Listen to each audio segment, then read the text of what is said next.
Halo, Assalamualaikum warahmatullahi wabarakatuh. Jumpa lagi dengan saya. Hari ini saya akan membahas materi tentang moderasi beragama.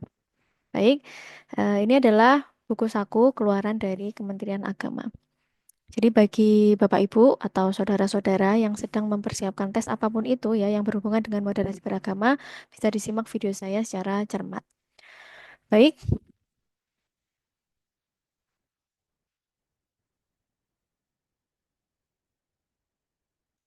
nah di sini eh, kata pengantar dari Menteri Agama pada waktu itu menjelaskan bahwa nah, moderasi beragama adalah suatu proses, ya, proses memahami sekaligus mengamalkan. Di sini ada dua kata kerja kunci, yaitu tidak hanya memahami tetapi juga mengamalkan ajaran agama secara adil dan seimbang. Ingat keywordnya, memahami dan mengamalkan secara adil dan seimbang. Supaya apa? Supaya terhindar dari perilaku ekstrim atau berlebih-lebihan saat mengimplementasikannya. Nah, jadi poin dari moderasi beragama adalah ini, ya. Kemudian moderasi beragama bukan berarti memoderasi agama, bukan. Karena sejatinya agama itu sudah moderat, ya, sudah mengandung prinsip-prinsip moderasi. Jadi nanti kalau ada pertanyaan, entah itu pertanyaan tulis ataupun interview, ditanya apakah agama itu perlu dimoderasi, jawabannya tidak, ya. Kenapa tidak? Bisa dijelaskan bahwa sejatinya agama itu sudah mengandung prinsip-prinsip moderasi, yaitu apa tadi? Adil dan seimbang. Jadi poinnya di sini adalah bukan agama jika ia mengajarkan perusakan di muka bumi, kezaliman dan angkara murka. Jadi agama itu tidak perlu dimoderasi. Nah, tapi apa yang perlu dimoderasi adalah cara orang beragama, ya, yang selalu didorong menuju jalan tengah agar dia tidak ekstrim dan adil dan tidak berlebih-lebihan. Nah, kemudian eh, di sini pada praktiknya ya, sebagai manusia dengan pengetahuan terbatas, seseorang sangat potensial terperosok dalam bentuk pemahaman yang ekstrim atau berlebih-lebihan dalam mengamalkan ajaran agama. Karena apa? Karena berkat bantuan teknologi komunikasi, ajaran agama yang berlebih-lebihan itu pun mudah tersebar luas. Nah, jadi sekarang itu apalagi era sosmed ya, semuanya bisa ngomong tentang agama walaupun tidak punya background knowledge agama. Nah, dampak pada rusaknya tatanan sosial kehidupan bersama itu ya karena teknologi komunikasi tadi. Nah, karena adanya masalah tersebut, maka perlu adanya solusi ya, untuk menengahi masalah itu yaitu dengan konsep moderasi beragama. Nah, ini adalah sambutan dari Menteri Agama pada waktu itu yang mempelopori moderasi beragama. Baik, kita langsung ke materi. Apa arti moderasi? Kita belum bicara moderasi beragama, tapi apa arti moderasi? Moderasi adalah jalan tengah, ya, jalan tengah. Kita kan tahu ya, dalam diskusi itu ada namanya moderator. Moderator itu kan orang yang tidak berpihak, ya. Dia hanya bertindak sebagai penengah, ya. Dia tidak eh, berat ke kiri ataupun ke kanan. Dia bersikap adil dalam semua yang terlibat dalam diskusi. Selain berarti jalan tengah, ya, moderasi juga berarti sesuatu yang terbaik. Sesuatu yang ada di tengah biasanya berada di antara dua hal yang buruk. Contohnya adalah keberanian. Keberanian ini adalah contoh dari moderasi. Kenapa? Karena sifat berani itu dianggap baik karena dia berada di antara sifat ceroboh dan takut ya. Kalau kita aplikasikan ke gambar di samping ini ya, kenapa keberanian itu salah satu contoh dari moderasi? Karena berani itu ada di sini, di tengah ini berani. Orang ini berani. Karena berani itu berada di antara ceroboh dan takut ya. Orang takut itu kan keberaniannya nol ya, kita bilang keberaniannya nol. Tapi kalau orang ceroboh itu keberaniannya itu lebih lebih ke apa namanya, terlalu berlebihan. Ceroboh, pokok berani aja. Ini berarti berlebihan lebih dari 100% ini ya keberaniannya. Nah, makanya berani itu ada di tengah-tengah, dia di antara ceroboh dan takut. Kemudian ada juga sifat dermawan. Sikap dermawan itu juga termasuk sikap moderat, sikap moderasi, karena apa? Dia berada di antara sikap boros dan kikir. Nah, kalau kita menggunakan ilustrasi gambar ini tadi, ya, dermawan ada di tengah, ya.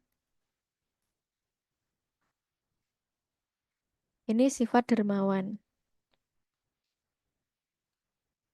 Di antara sifat apa? Boros dan kikir. Kalau kikir ini benar-benar nggak mau ngasih ke orang lain. Kalau boros itu terlalu berlebihan. Jadi seperti sedekah ya. Sedekah kalau berlebihan tuh jadi boros pun juga nggak bagus. Ya kita bersedekah fokus ke orang lain, ternyata eh, tetangga terdekat kita atau kerabat terdekat kita masih kekurangan, gitu ya. Kikir juga nggak baik juga. Terlalu menyimpan uang atau harta untuk diri kita sendiri. Nah, makanya dermawan itu disebut dengan salah satu sifat moderat karena dia berada di antara boros dan kikir. Ya, itu arti moderasi. Nah, kita masuk ke moderasi beragama. Apa itu moderasi beragama? Nah, moderasi beragama adalah ya cara beragama jalan tengah ya. Cara beragama jalan tengah sesuai pengertian moderasi tadi. Jadi dengan moderasi beragama, kita itu diharapkan tidak ekstrim kiri ataupun ekstrim kanan. Tidak berlebihan saat menjalani ajaran agama. Nah, orang yang mempraktekannya disebut moderat. Nah, saya punya contoh ya. Ini contoh saya baca di kisah di sosmed ya.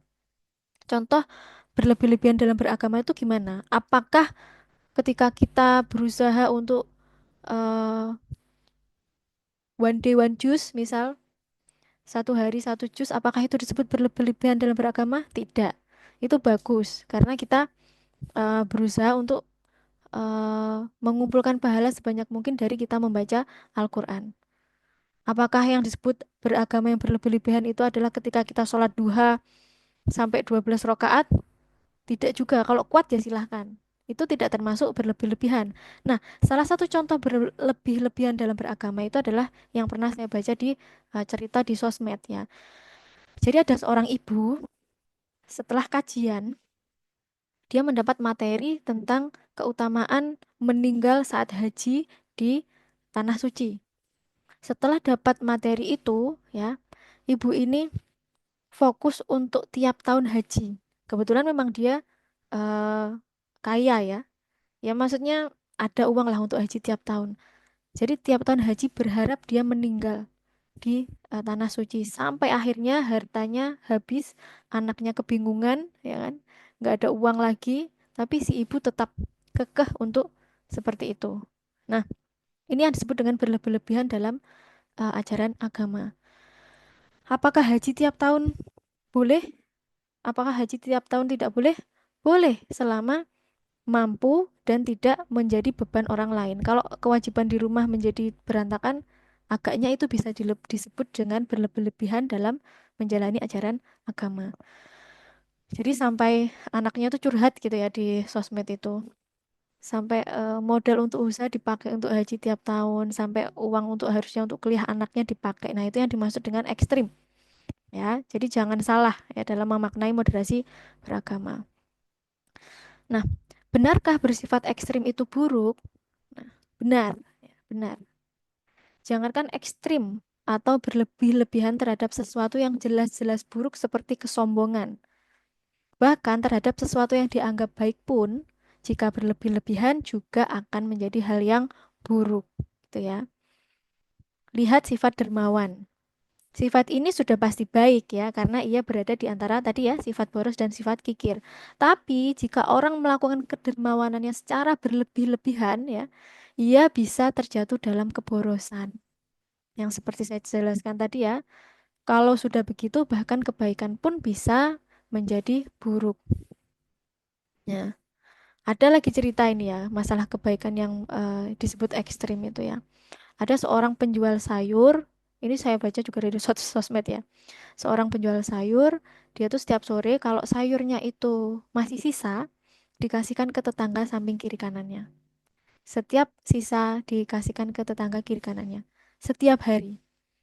Ini kelihatannya tidak berlebihan, tetapi dampaknya akhirnya tetangga itu secara terang-terangan dia bilang dia tidak mau beli sayur, dia mau menunggu dapat sayur gratisan di sore hari.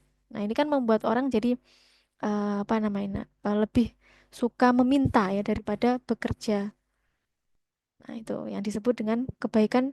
Kalau mau jadi dermawan ya jangan berlebih-lebihan. Kita harus tetap mendidik society itu supaya tetap effort ya, usaha, berikhtiar ya. Jadi kunci moderasi adalah tidak berlebih-lebihan apalagi dalam masalah beragama. Kunci ini penting dipahami supaya setiap orang bisa mempraktikannya dalam kehidupan sehari-hari. Ini contoh agama yang berlebihan. Nah, ini kalau ada pemeluk agama yang mengkafirkan saudara sesama pemeluk agama yang sama. Ini internal ya, sesama muslim atau ya sama muslim. Saya misal mengkafirkan hanya karena berbeda dalam pemahaman masalah furu'iyah. Furu'iyah itu masalah cabang ya. Kalau masalah dasar akidah, nah itu memang perlu dikaji ya. Kalau berbeda masalah furu'iyah atau cabang, itu masih boleh-boleh saja, kita tidak boleh mengkafirkan. Contoh ya, ada saudara kita yang sholat subuhnya pakai kunut, ada yang nggak pakai kunut, lalu kita kafirkan karena oh kamu nggak pakai kunut kamu kafir. Nah itu tidak boleh, itu berlebih-lebihan. Padahal hanya hanya Tuhan yang tahu orang itu masuk kafir atau tidak ya. Jadi selama Tuhannya masih Allah ya, kemudian kitabnya masih Al-Quran, nabinya masih Nabi Muhammad, ya mereka masih Muslim. Dan Al-Qur'annya juga nggak ditambah-tambah, nggak diedit, itu masih muslim gitu ya. Seseorang yang bersembahyang terus-menerus pagi sampai malam tanpa memperdulikan keadaan sosial, itu juga berlebihan. Apalagi misal seorang bapak gitu ya, seorang tulang punggung keluarga, sholat sholat mulu tiap hari dari pagi sampai sore. Padahal dia ada kewajiban yang lebih utama, lebih wajib daripada sholat duha misal, yaitu mencari rezeki untuk menghidupi keluarganya malah ditinggalkan. Nah, itu termasuk yang berlebihan. Seseorang juga disebut berlebihan dalam beragama ketika ia sengaja merendahkan agama orang lain. Nah, ini sudah masuk eksternal ya. Ini tadi internal sesama muslim, kalau ini sesama agama lain ya.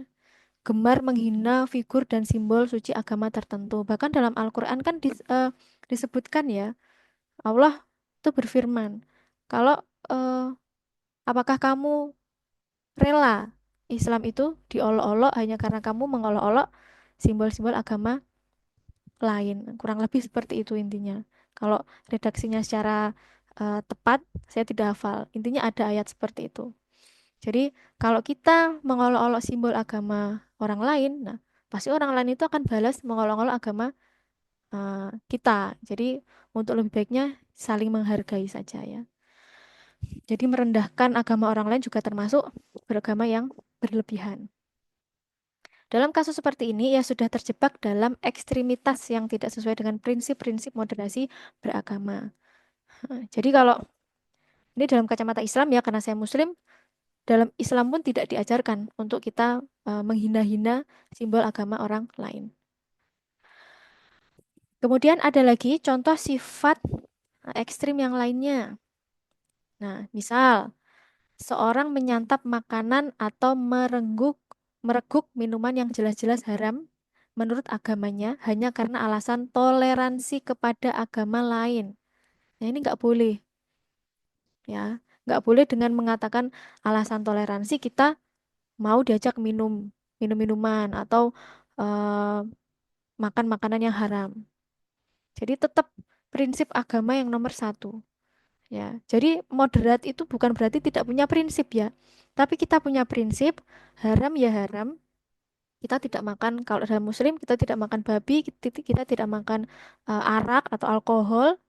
Tapi kita juga bertoleransi kepada teman lain yang tidak punya keyakinan yang sama. Misal saya mau ke restoran sama teman saya yang Hindu. Teman saya mau pesan babi sama minuman keras untuk menghangatkan ya biasanya. Kemudian dia menawari saya, kamu mau pesan babi juga nggak? Saya bilang, oh tidak, agama saya melarang saya. Kalau kamu ingin memesannya, silahkan. Nah itu yang dimaksud dengan sifat moderat. Jadi tidak memaksakan keyakinan kita kepada orang lain. Jadi jangan-jangan saya bilang ke teman saya yang Hindu itu, kamu mau makan babi sih? Itu kan haram gitu. Tidak bisa seperti itu karena keyakinannya sudah beda. Jadi ini jelas disebutkan di sini ya. Kita tidak boleh melanggar yang haram hanya karena agar disebut toleran ya. Atau merusak rumah ibadah karena tidak setuju paham keagamaannya. Gak boleh. Yang Islam merusak gereja, kemudian yang Kristen merusak masjid itu tidak boleh. Sikap ekstrim ekstrim lainnya adalah mengikuti ritual pokok. Ingat ya di sini ya. Ini ekstrim. Mengikuti ritual pokok ibadah agama lain karena alasan tenggang rasa atau toleransi tadi. Jadi banyak orang yang salah paham tentang moderasi beragama. Mereka mengartikan bahwa moderasi beragama itu ya kita harus kalau Natalan ikut Natal, kalau hari raya umat Hindu juga ikut enggak. Kita cukup menghormati saja, tidak mengganggu. Itu moderat. Tapi kalau kita sampai ikut, nah itu justru yang disebut dengan ekstrim. Ya, di sini disebutkan. Ini buku keluaran Kemenak ya, bukan saya ya. Nah, jadi ini bukan pendapat saya ya. Jadi kalau mau berargumen, nah ke yang nulis aja. Jadi sikap ekstrim lainnya adalah mengikuti ritual pokok ya, nggak boleh. Ini semua tidak bisa dibenarkan. Bersikap moderat cukup menghormati, tidak mengganggu satu sama lain. Ya, ia sendiri harus mantap dengan kepercayaannya, tidak perlu menggadaikan kepercayaan dengan nama toleransi atau tenggang rasa. Oke. Kemudian, di mana posisi orang moderat? Ya, di antara dua kutub ekstrim. Nah, orang moderat itu harus berada di tengah, berdiri di antara dua kutub ekstrim. Ia tidak berlebihan dalam beragama, tidak juga berlebihan menyepelekan agama. Dia tidak ekstrim mengagung-agungkan teks keagamaan tanpa menghiraukan akal dan nalar. Juga tidak berlebihan mendewakan akal sehingga mengabaikan teks. Nah, jadi harus balance. Jangan terlalu uh, tekstual, juga jangan terlalu mendewakan logika kita. Karena sebagai manusia kan logikanya terbatas ya. Contoh saja, saya akan berbicara banyak tentang Al-Quran ya karena saya Muslim. Mungkin kalau audiens ini berbeda agama mungkin bisa point of view-nya kitab-kitab mereka. Contoh bukti bahwa logika manusia itu terbatas. Contohnya, eh, oke, Islam ya mengajarkan bersuci menggunakan air yang mengalir, air yang mengalir. Dulu, zaman dulu belum ada tuh penelitiannya. Kenapa kok harus air mengalir? Kenapa kok nggak pakai tisu? Kenapa nggak pakai pasir? Kenapa nggak pakai batu? Kenapa airnya bukan air yang menggenang? Itu belum ada penelitiannya. Alasan logisnya belum ada. Tapi Al-Quran sudah menyebutkan. Baru abad keberapa itu ya ditemukan bahwa untuk membersihkan bakteri, kotoran, kuman, itu yang paling efektif adalah menggunakan air yang mengalir. Nah, itu terbukti bahwa teks keagamaan atau Al-Quran itu mendahului, ya kan, mendahului logika kita. Nah, makanya kita harus tengah-tengah nih, nggak boleh terlalu mendewakan akal. Kalau misal bingung, ya kita kembali ke teks-teks keagamaan. Itu ya ada banyak misal ilmu-ilmu tentang perkembangan janin ya. Perkembangan janin itu kan ada bertemunya sel sperma dengan sel telur nanti jadi morula, blastula, apa itu ya perkembangannya dari darah yang menggumpal. Itu baru ditemukan abad baru-baru ini. Tapi dalam Al-Qur'an ternyata sudah diceritakan. Nah, itulah yang dimaksud dengan kita jangan terlalu mendewakan akal. Bukan berarti yang sekarang belum logis bukan berarti salah ya, gitu ya. Oke.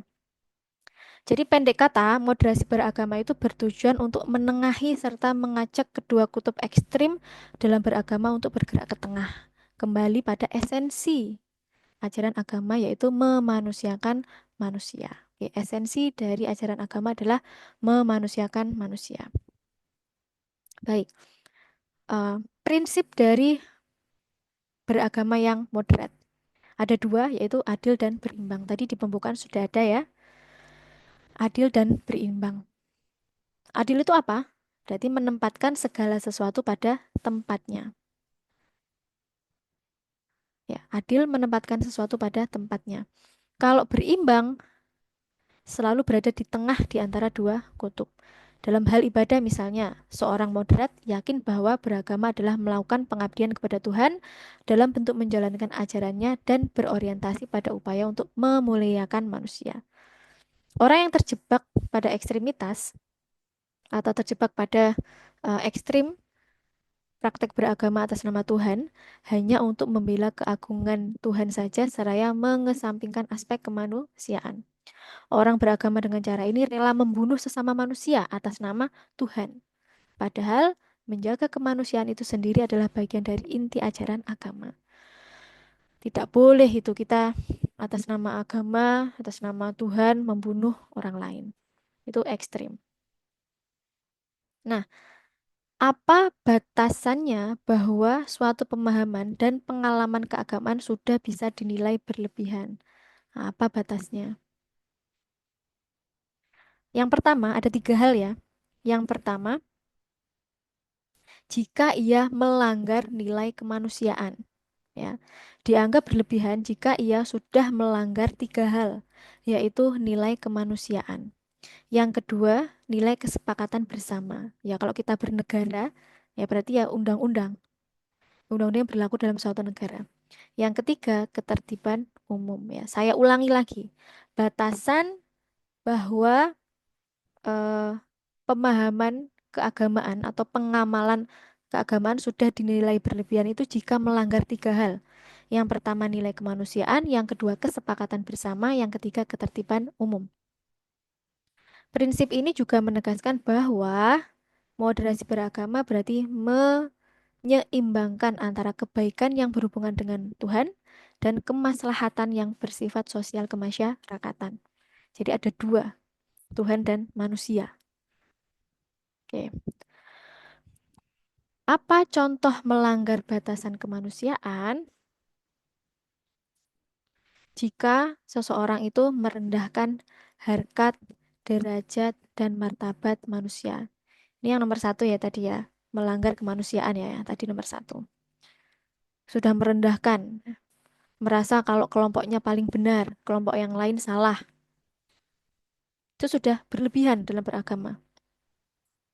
Contohnya, dalih jihad, seseorang meledakkan bom di tengah pasar.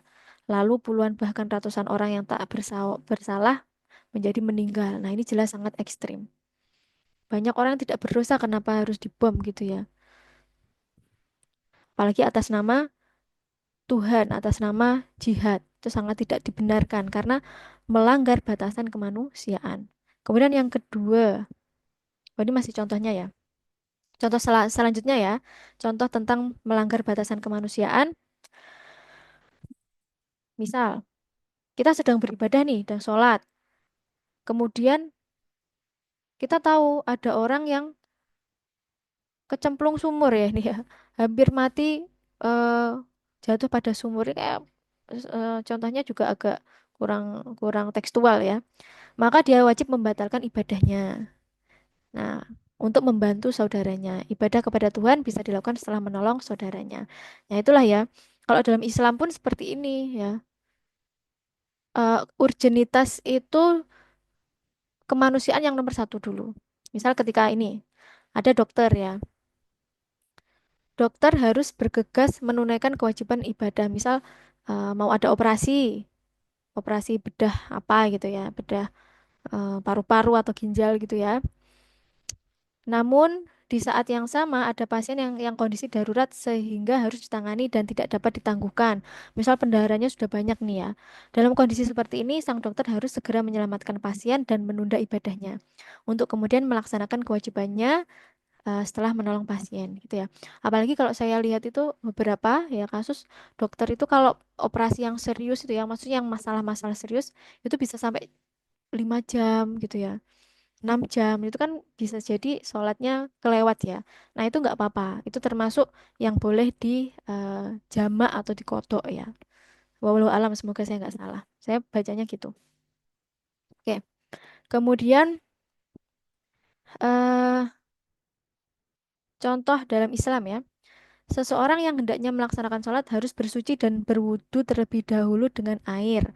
Andai suatu ketika ia hendak berwudu dengan air terbatas, lalu tiba-tiba di sampingnya ada anjing merayap kehausan membutuhkan air, mana yang harus didahulukan? Orang ini harus menolong anjing itu, lalu mencari alternatif untuk bersuci. Misal adanya debu, ini kan ada kisahnya ya, seorang pekerja seks komersial gitu ya, dalam akhir hidupnya antara hidup dan mati itu ya, dia kehausan. Ini sangat familiar ya kisah ini. Dia menemukan air dan anjing yang mau meninggal, ada yang mau mati, anjing yang mau mati. Kemudian dia memberikannya, kemudian si wanita ini tadi meninggal. Dia dapat ampunan gara-gara itu mendahulukan anjing itu tadi ya. Nah, ini ada quote dari Mbah Mun ya. Jika engkau melihat seekor semut terpleset dan jatuh di air, maka angkat dan tolonglah. Barangkali itu menjadi penyebab ampunan bagimu di akhirat.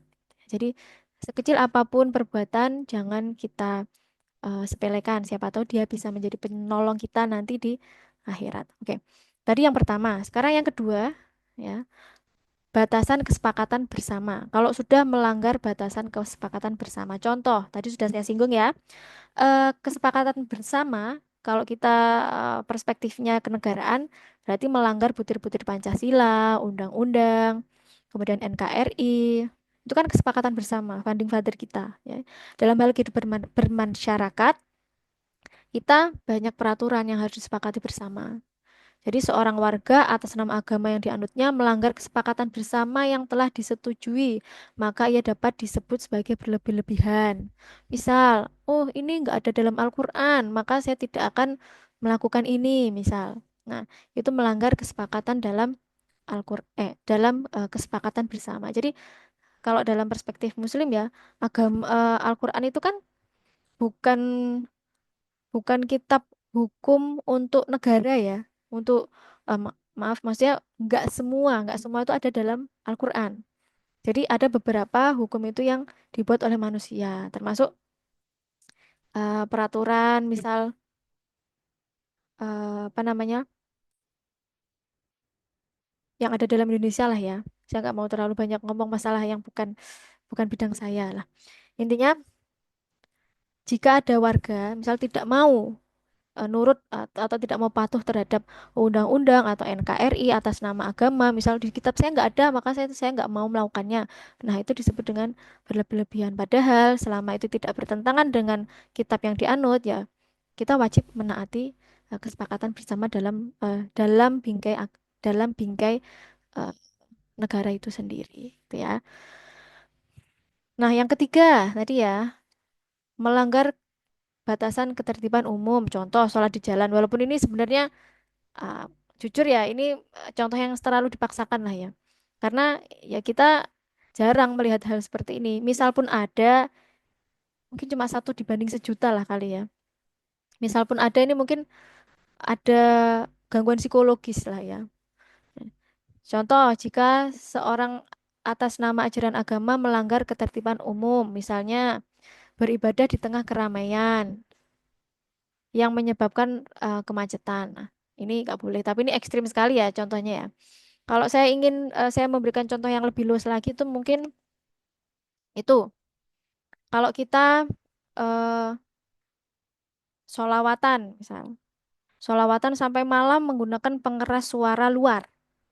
Nah, itu termasuk melanggar ketertiban umum, walaupun itu atas nama agama. Itu ya, itu yang sering ada di masyarakat. Kalau yang ini yang digambar-gambar ini Sorry to say ya, ini terlalu dipaksakan contohnya. Jadi mungkin kita mencari contoh yang lebih kontekstual saja. Seperti itu. Latihan apa namanya? Sholawatan yang menggunakan rebana sampai larut malam mengganggu orang tidur karena menggunakan speaker luar. Kalau menggunakan speaker dalam it's okay. Dan bahkan kalau tidak salah Kementerian Agama juga ada peraturan kan ya, batasan speaker luar itu sampai jam berapa dan untuk kepentingan apa itu kan sudah ada. Next. Oke, bagaimana orang moderat memahami kemanusiaan? Nah, kemanusiaan adalah salah satu esensi agama. Ya, kemanusiaan diyakini sebagai fitrah agama yang tidak mungkin diabaikan. Orang moderat akan memperlakukan mereka yang berbeda agama seperti saudara sesama manusia dan akan menjadikan orang yang seagama menjadi saudara seiman. Ya, jadi kalau berbeda agama, saudara sesama manusia, kalau sesama agama, saudara seiman. Ya, saudara semua.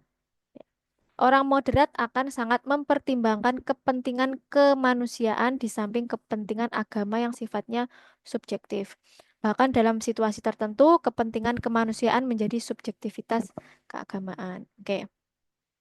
Nah, ini yang penting. Ini biasanya digunakan untuk mengetes ya, ketika interview itu ya. Samakah moderasi beragama dengan moderasi agama? Nah, dilihat ini sangat tipis ya. Tidak sama ya, tidak sama. Kenapa? Agama tidak perlu dimoderasi karena agama itu sendiri telah mengajarkan prinsip moderasi yaitu adil dan seimbang. Jadi, bukan agama yang dimoderasi melainkan cara penganut agama dalam menjalankan agamanya itulah yang perlu dimoderasi. Tidak ada agama yang mengajarkan ekstremitas, tapi tidak sedikit orang yang menjalankan agama berubah menjadi bersifat ekstrim. Ya. Apa contoh konkret membedakan agama dan beragama?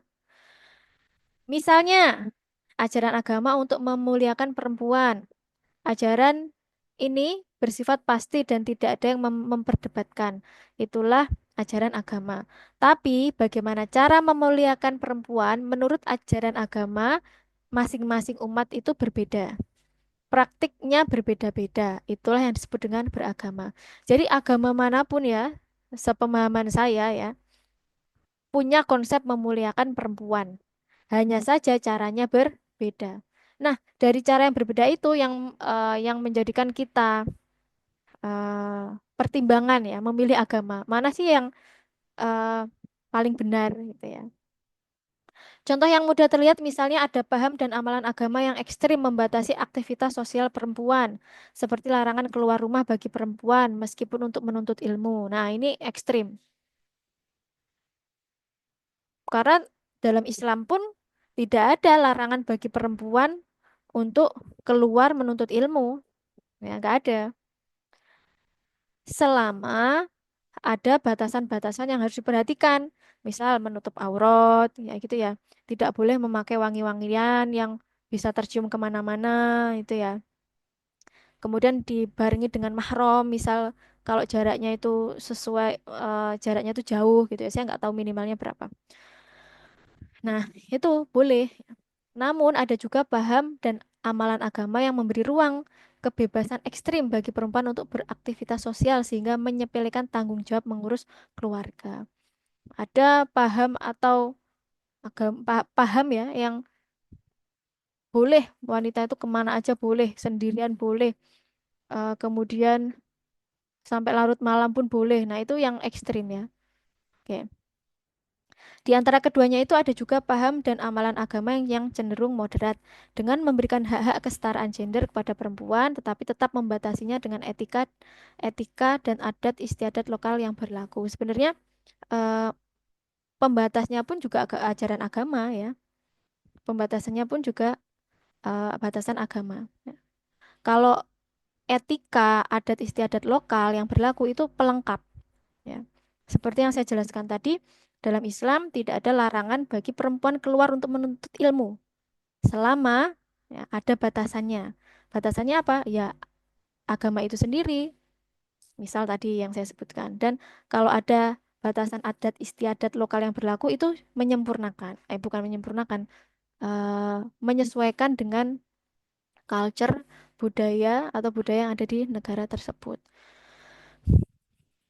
Sekarang sudah terbukti ya, semakin ke sini tuh kejahatan terhadap perempuan yang keluar larut malam sendirian itu semakin merajalela. Nah, dari situ kita harus kembali kepada ajaran agama Islam.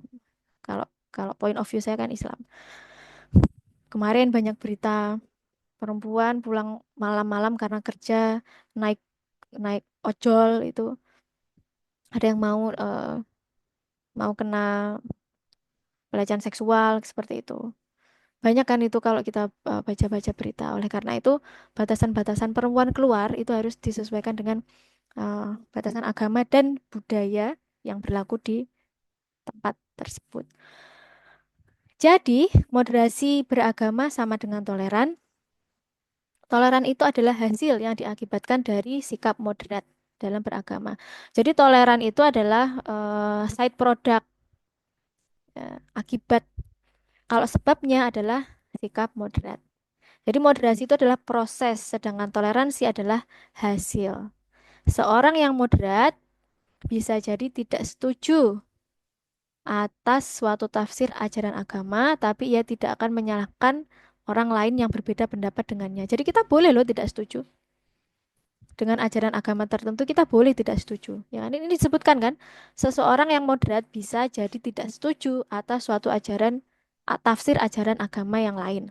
Tapi ia tidak menyalah-nyalahkan orang yang berbeda pendapat.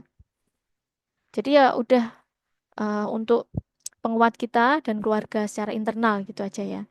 Begitu juga seseorang yang moderat niscaya punya keberpihakan atas suatu tafsir agama, tapi tidak akan memaksakannya berlaku pada orang lain. Jadi orang yang moderat itu berpihak ya.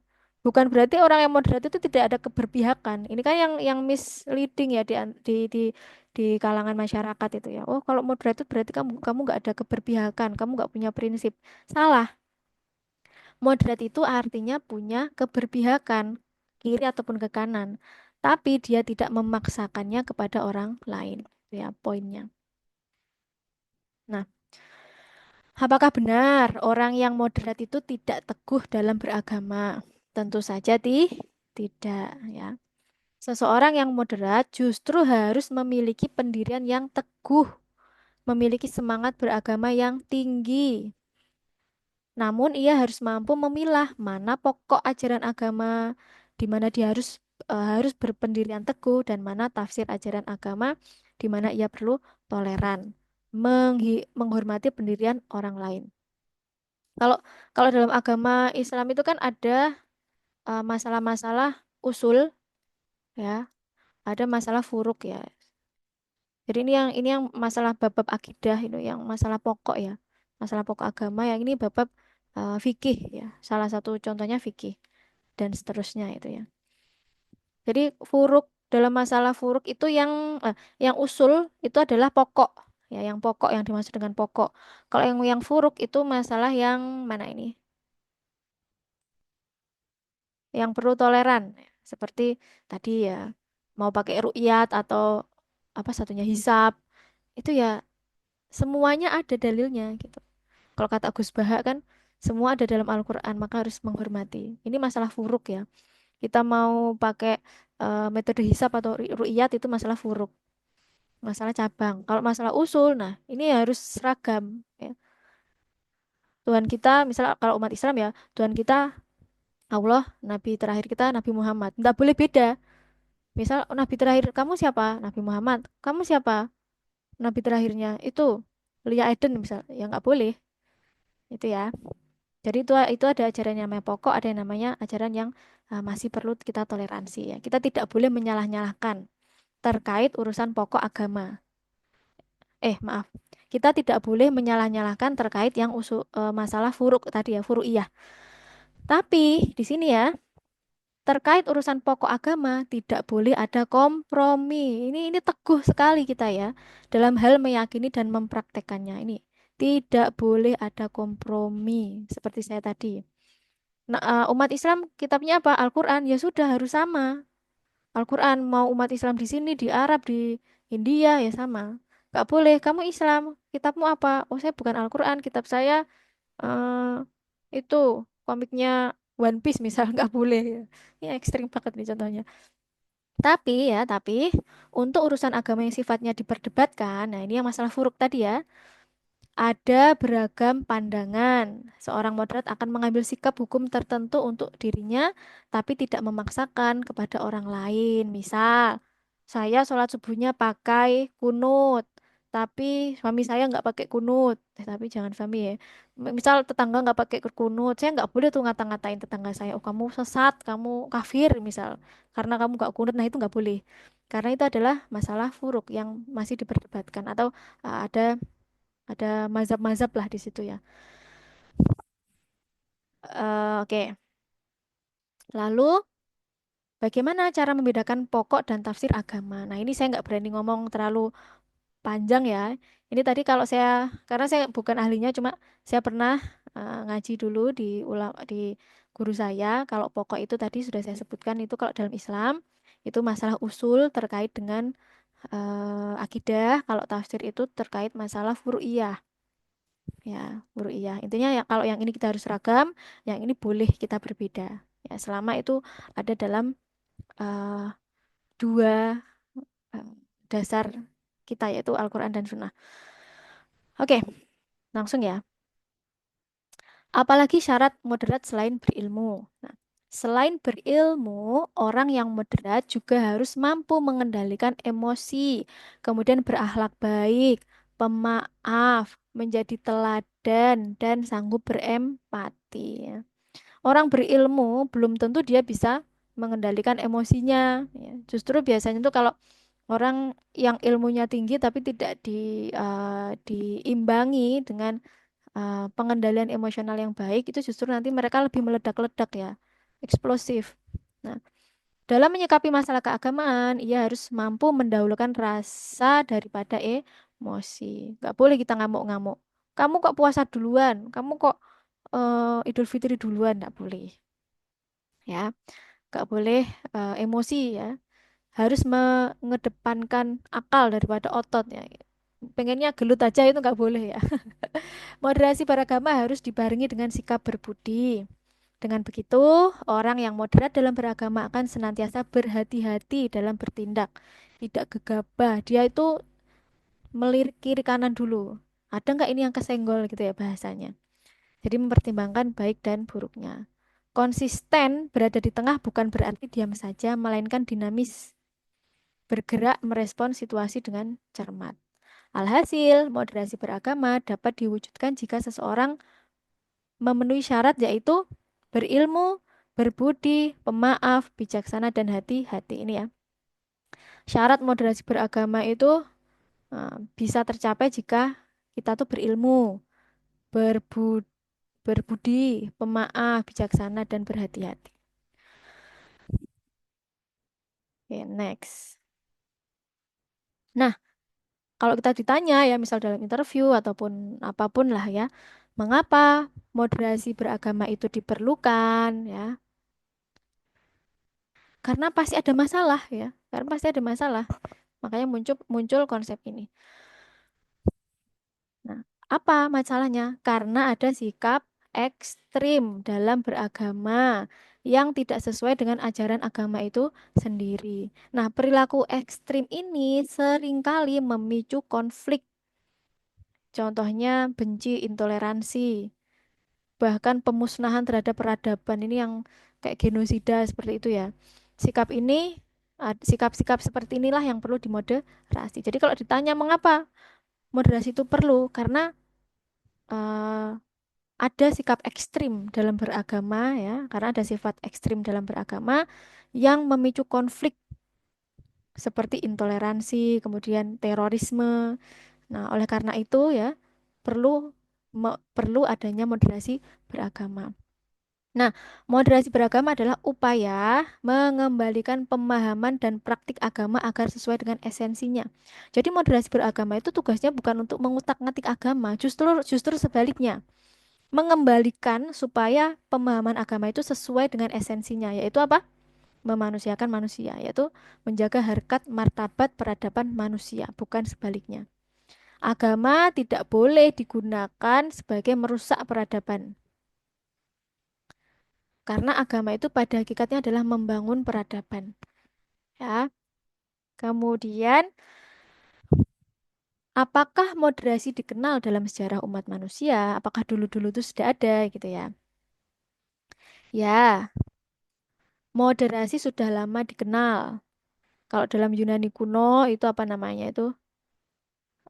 Ini kayak pengetahuan tambahan aja ya. Ini Maiden Agan, saya nggak tahu ini pronunciation-nya benar atau salah ya. Artinya tidak berlebih-lebihan. Kemudian eh Konghucu, artinya apa ini? Jalan tengah. Jadi dari dulu tuh sudah ada konsep moderasi beragama itu. Konsep moderasi ya, konsep moderasi. Hanya saja istilahnya yang berbeda. Apa namanya? Definisi apa namanya? Istilahnya saja yang berbeda gitu ya.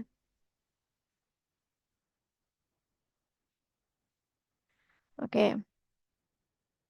Jadi semua istilah dalam setiap agama itu mengacu pada satu titik makna. Oke. Kemudian bagaimana menempatkan moderasi beragama dalam konteks Indonesia? Oke. Ini sudah spesifik ya. Konteksnya Indonesia. Ya, karena setiap negara, setiap tempat itu kan punya masalah tersendiri dan solusinya pun juga pasti berbeda. Tidak ada solusi umum dalam setiap masalah. Solusinya pasti spesifik. Moderasi beragama adalah bagian dari strategi bangsa ini dalam merawat Indonesia. Jadi kalau ditanya, untuk apa sih moderasi beragama dalam Indonesia itu merawat Indonesia? Karena apa? Ya Indonesia kan tahu sendiri ya, dia terdiri dari banyak suku, banyak kelompok, banyak etnis ya, banyak agama, banyak budaya. Kalau tidak ada lem perekatnya ini bahaya gitu ya. Nah, coba kita baca di sini ya. Sebagai bangsa yang sangat beragam, sejak awal para pendiri bangsa sudah berhasil mewariskan satu bentuk kesepakatan dalam berbangsa dan bernegara yaitu NKRI yang telah nyata berhasil menyatukan semua kelompok agama, etnis, bahasa, dan budaya. Nah, Indonesia disepakati bukan negara agama, tapi juga bukan negara sekuler ya. Jadi nilai-nilai agama tetap dijaga, dipadukan dengan nilai-nilai kearifan adat istiadat lokal. Beberapa hukum agama juga dilembagakan oleh negara, ritual agama dan budaya berjalin berkelindan dengan rukun dan damai. Gitu ya. Jadi di sini sudah disebutkan negara Indonesia memang bukan negara agama tapi juga bukan negara sekuler ya. Kan banyak itu ya negara-negara Eropa itu yang mendeklir negaranya adalah negara sekuler. Contoh Prancis itu memang mendeklir negara sekuler. Jadi urusan-urusan agama itu tidak dibawa ke parlemen. Oke, itulah sesungguhnya jati diri Indonesia, negeri yang sangat agamis, karakternya santun, toleran, dan mampu berdialog dengan keragaman. Moderasi beragama harus menjadi bagian dan dari strategi kebudayaan untuk merawat ya. Merawat ini saya highlight, merawat jati diri kita. Oke. Apa yang harus siapa ini? Siapa yang harus mengawal moderasi beragama? Kalau ditanya, siapa yang harus mendakwahkan atau mengawal moderasi beragama itu per orang maupun lembaga, baik masyarakat maupun negara, kelompok beragama, bahkan perempuan, intinya semua lapisan masyarakat ya di sini. Semua lapisan masyarakat bisa mengawal moderasi beragama. Ya. Mau dari kalangan akademisi, misal seperti dosen ataupun guru, kemudian eh, orang-orang, misal pelajar juga boleh. Melalui apa? Banyak. Bisa kalau misal dosen ya, melalui penelitian, menulis buku yang berhubungan dengan moderasi beragama. Ya. Nah, sekarang kalau negara, perannya negara gimana? Peran apa? Apa peran yang harus dijalankan oleh negara dalam mengawal moderasi beragama tadi ya? Dalam rangka menciptakan masyarakat yang moderat dalam beragama, negara perlu hadir. Negara ngapain? Memfasilitasi terciptanya ruang publik untuk menciptakan interaksi umat beragama. Jangan sampai negara malah melahirkan regulasi dengan sentimen agama tertentu yang diskriminatif ya. Jadi negara itu diharapkan menjadi fasilitator. Dengan cara apa? Ya membuat regulasi yang bisa mengakomodir semua perbedaan yang ada di negara kita, entah itu suku, ras, agama. Jangan sampai malah melahirkan regulasi atau peraturan yang sentimen dan diskriminatif terhadap agama tertentu. Nggak boleh, ya. Jadi kehadiran negara harus memfasilitasi, bukan mendiskriminasi. Nggak boleh cenderung ke satu keyakinan.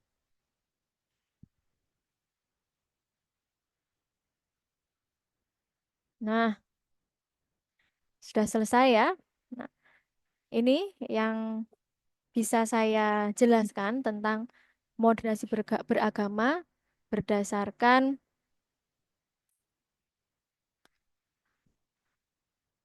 buku saku ya, buku saku keluaran Kementerian Agama, judulnya Tanya Jawab Moderasi Beragama. Baik, semoga bermanfaat. Wassalamualaikum warahmatullahi wabarakatuh.